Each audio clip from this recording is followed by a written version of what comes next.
Ako'y hindi na nagugulat sa mga kalayawang sa mundo'y laganap, dahil malao lang nakasulat.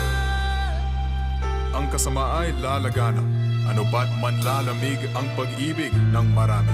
Yan ang pahayag.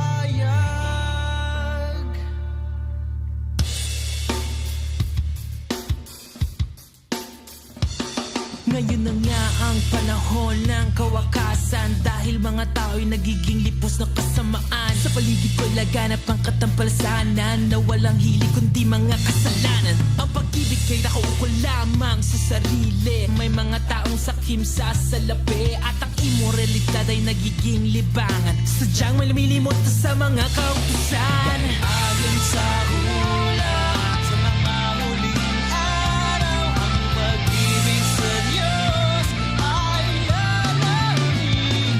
Mansamay di na napahahalagahan, kabanalan ay ituturing nilang walang garuhan. Aking nasasaksihan ang katuparan sa pananampalataya ng karamihan ng interes nila sa katotohanan ay sa kalayuan kaysa kabanalan. Halina't magsuring, maging mapanuring. Ang lalamig sa Diyos ay bakit dumarami? Dahil ang iba'y hindi na nasisiyahan, kalayawan ng kasiyahan at di kabanalan. Maging mapag-isip upang huwag masali sa mga nagre-relihiyon na pakunwari. Sa pagsisimba sila naman daw ay nahirati, ngunit pagsunod sa Diyos ay di na mamayan. Kung bakit nangyayari ang mga ito, dahil may hula na ang tao'y may relihiyon nga ngunit walang bisa. Hindi na nakikilala ang Diyos kahit na dakila. Sa ating mga hinirang ito'y hindi dapat makita. Lahat tayo, mga hinirang, ay huwag makiayon sa takbo'y kung sanlibutan.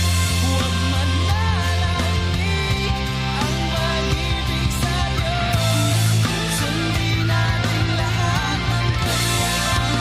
Kaya tayo mga kaanib sa iglesia ni Cristo, sa paglilingkod lalo pa maging dedikado. Ang ating mga pagsambay wag na wag pababayaan, dahil ito'y hinahanap ng Diyos sa ating mga hinirang. Maging masigla pa sa pagtupad ng tungkulin, magkaisa tayong lahat sa bawat gawain. Sa pagpapalaganap ng tunay na aral, maging ang pagpapatibay ay gawing puspusan. Mga hula ay patuloy na natutupad ngayon, tunay na malapit na nga ang araw ng paghukom. Lahat tayo dapat maging handa sa ating pagsalubong sa gagawing pagliligtas ng ating Panginoon.